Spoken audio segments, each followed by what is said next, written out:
नमस्कार. मी शिर्डीतून पत्रकार सतीश वैजापूरकर बोलतो आहे. टक्के टोनपेमध्ये आपलं स्वागत आहे. संपूर्ण अहिल्यानगर जिल्हा बिबट्याच्या दहशतीखाली आहे.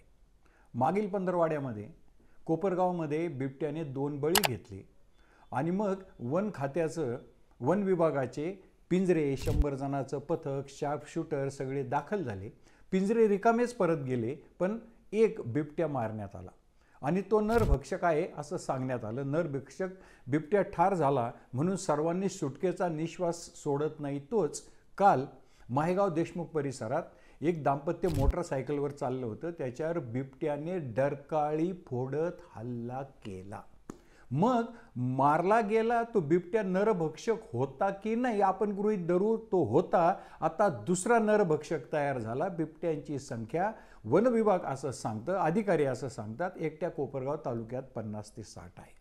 मग आता प्रत्येक तालुक्यातले हे बिबटे आणि अहिल्यानगरमध्ये फैलावलेली बिबट्याची दहशत, माणसांचे जारणारे बळी, वन खात्याकडे पुरेसं मनुष्यबळ नाही, साधन सामुग्री नाही, कुशल मनुष्यबळ नाही आणि त्या वन विभागाला जनतेच्या रोषाला सामोरं जावं लागत आहे.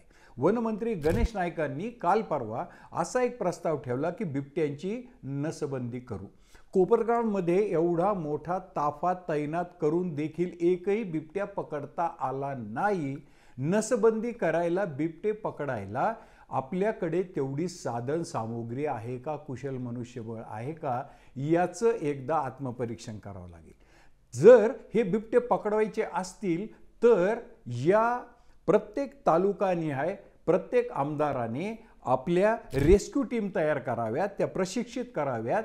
त्याच्यासाठी म्हणजे साधन सामुग्रीसाठी आणि पिंजऱ्यांसाठी निधी उपलब्ध करून द्यावा. जिल्हा नियोजन समितीतून तो निधी उपलब्ध करता येतो तरच हे बिबटे काही प्रमाणात पकडता येतील. पण बिबटे पकडणं वाटतं एवढं सोपं नाही, आजवरचा अनुभव तसा सांगतो आहे. मुद्दा क्रमांक 2 की जो दुसरा पर्याय गणेश नाईकांनी सांगितला की बोकड आम्ही जंगलात सोडू.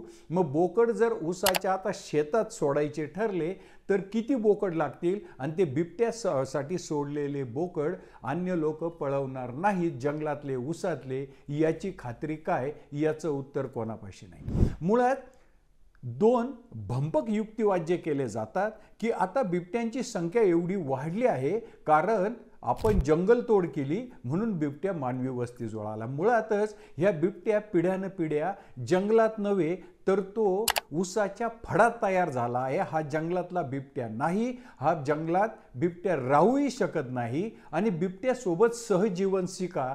लहान मुलांचे बळी जात आहेत, बिबटे डरकाळी फोडत माणसांवर हल्ले करतायत आणि सहजीवन शिका.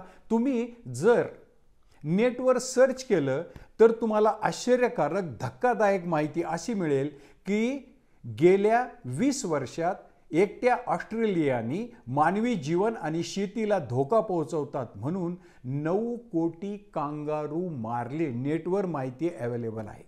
आफ्रिकेने शेकडो हत्ती मारले, ब्राझीलने झेब्रा मारले, आज जपान अस्वल मारता आहे. त्याच्यासाठी त्यांनी रोबोट तयार करून अस्वल हुसकवले जात आहेत.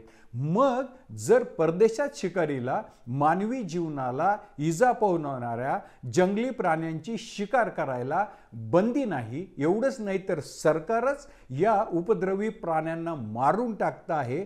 थोडे थिडके नव्हे, कोट्यावधी कांगारू ऑस्ट्रेलिया मारते आहे आणि मग आपल्याकरता माणसाच्या जीवावर उठलेला बिबट्या याचे एवढं कोड कौतुक कशासाठी, हा मोठा प्रश्न या निमित्ताने तयार झाला आहे.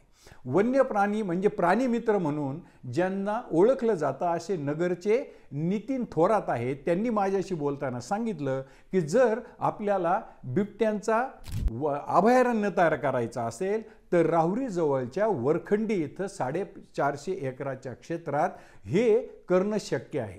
500 बिबट्यांना जर सांभाळायचं ठरलं, प्रत्येकाला 2.5 एकर जमीन म्हणजे त्याच्या फिरण्यासाठी ठेवायची ठरली तर या सगळ्या 500 बिबट्यांचा मांस म्हणजे आहाराचा खर्च 1 कोटी रुपये आहे.